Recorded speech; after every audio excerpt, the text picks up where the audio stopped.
이어서는 미리 이야기해드린 대로 조기리의 기후행동 비건 네트워크 대표와 함께 비건이즘 그리고 환경에 대해서 좀 더 자세한 이야기 나눠보도록 할게요. 대표님 어서 오세요. 안녕하세요.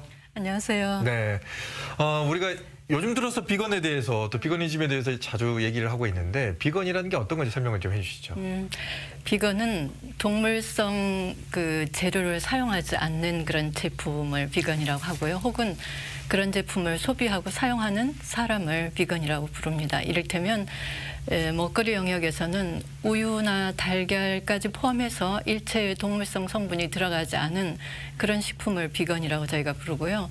그다음에 이제 패션의 영역에서는 모피라거나 가죽과 같이 동물의 몸에서 나온 그런 재료를 취하지 않는 그런 의류, 그런 구두, 그런 가방 이런 것들을 비건 제품이라고 저희가 얘기를 하고요.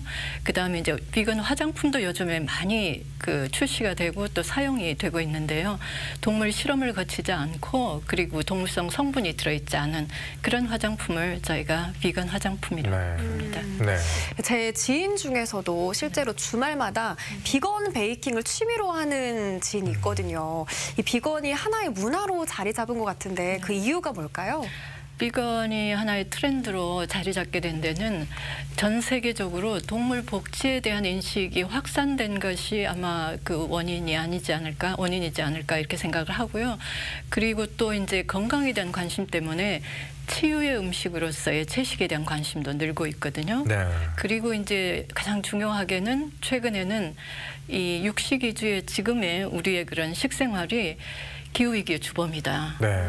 그리고 또 더 나아가서는 식단을 바꾸지 않으면 기후위기 극복이 아예 불가능하다. 네. 이런 보고서가 세계 최고의 권위 있는 사이언스지나 이런 데 발표가 되었어요. 네. 이런 것들이 아마 사람들에게 점점 더 많이 비건 채식을 하게 만드는 그런 이유가 되고 있다고 생각합니다. 기후하고 비건과의 어떤 상관관계, 이거는 어떻게 될까요?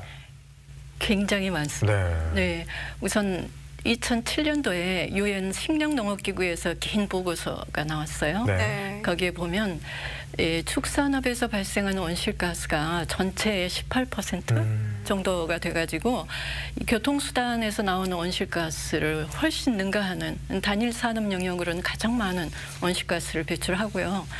그리고 이제 그것뿐이 아니라 이 생태계가 우리 인간이 배출하는 온실가스의 한 절반 정도를 흡수해 주거든요. 네. 그런데 축산업과 산업적인 어업이 숲이라거나 토지라거나 해양 생태계를 집중적으로 훼손을 하고 있어요. 파괴하고 있죠. 네. 이런 추세가 지속되면 자연이 우리에게 주었던 공짜 서비스를 더 이상 받지 못하게 되고 기후위기와 싸움에서 인류가 훨씬 더 어려워질 수 있는 그런 문제가 있습니다. 그러니까요. 저희가 햄버거나 육류를 먹기 위해서 지금까지 이제 자생했던 그런 숲들을 다 밀고 풀밭을 만들어야 되잖아요. 네. 그것 때문에 이제 거기서 나오는 유해가스를 또 생태계가 정화를 못한다고 하니까. 네, 그래요. 여러 가지 문제가 있습니다. 네. 또 비건이 늘어나면서 채식 선택권 보장에 대한 움직임도 있다고 하더라고요. 네, 맞아요. 특히 젊은 층들을 중심으로 해서 비건 인구가 늘어나고 있는데 사실 군대 같은 경우에는 작년에 이미 채식 선택권이 완전히 보장이 되었거든요. 그래서 입대하는 장병들은 비건 채식도 다 군대에서 지금 제공을 받을 수 있게 돼 있고요.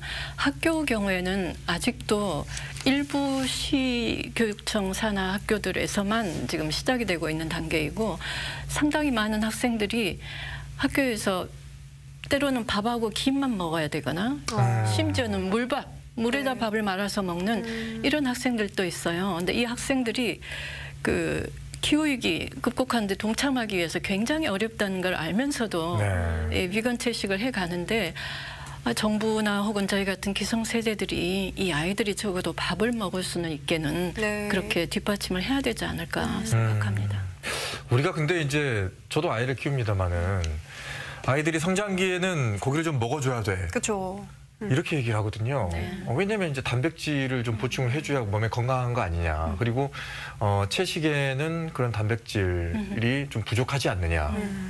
빈혈 걸리지 않느냐. 이런 식으로 좀. 거기에 대해서 어떻게 생각하세요? 사실 기후예요. 편견이고요. 사실 이게 이런 변화를 가로막는 그런 인식 부족이고 편견인데요. 실제로 미국의 영양협회, 그다음에 호주의 국립영양연구원, 그다음에 무슨 캐나다, 네.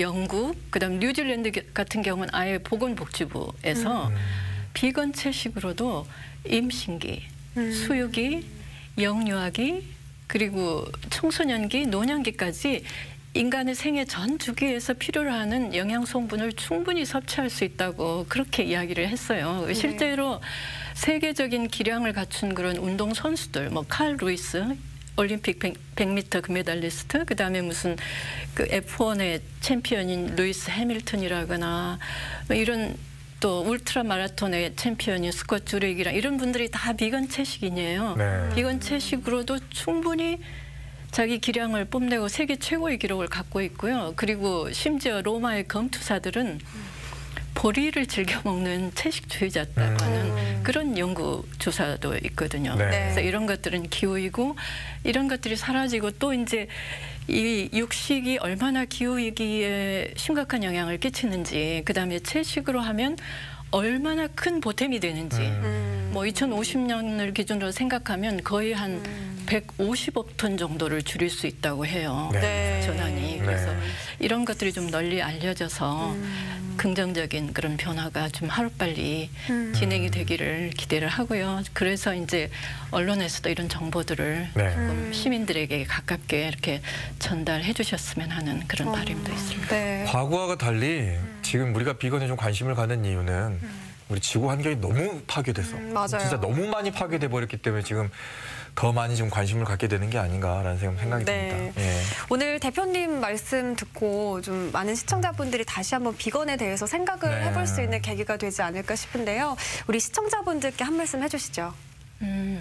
그 영국 옥스퍼드 대학에 축산업을 한 5년간 연구했던 그런 포 교수가 있어요. 그분이 연구를 마치고 개인이 할 수 있는 최고의 기후 행동은 비건 채식을 하는 것이다. 이렇게 이야기를 했어요. 우리는 날마다 두세 끼는 밥을 먹잖아요. 네. 그 말은 우리들은 날마다 2번 내지 3번은 이 지구를 위해서 행동할 수 있는 기회가 있어요.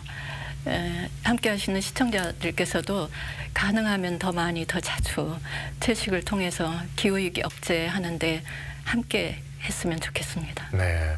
비건 채식에 대해서 얘기를 했는데 지금 계속 제가 이제 보고 있다가 보니까 네. 좀 전에 패션 얘기 나왔잖아요. 네. 지금 대표님의 옷도 지금 그럼 비건 패션인 건가요? 아, 당연하죠. 머리끝부터 발끝까지 비건입니다. 네. 그럼 옷은 어떻게 제작이 된 건가요? 그건? 아, 이건 좀 린넨이에요. 아. 린넨. 제가 오늘 입은 건 다 린넨이고 제가 신은 이 구두도 네. 네. 비건 가죽으로 만든. 오. 아, 그래서 오래돼서 제가 꿰어서 신고 네. 있습니다. 아. 예, 이렇게 덧대가지고 꿰어서 신고 있고요. 네. 화장품도 저는 물론 비건을 쓰고요. 전부 다. 네. 예. 아까 그 방송 들어가기 직전에 분장 받으시는데 약간 꺼려 하시더라고요. 그렇죠. 예. 그렇다고 이거 하지 마세요라고 할 수도 없는 상황이었기 때문에. 하여튼 오늘 비건에 대한 얘기, 또 우리 기후 환경과 어떤 상관관계가 있는지에 대해서 자세한 얘기를 조기리의 기후행동 비건 네트워크 대표와 함께 얘기 나눴습니다. 네. 나와주셔서 고맙습니다. 고맙습니다.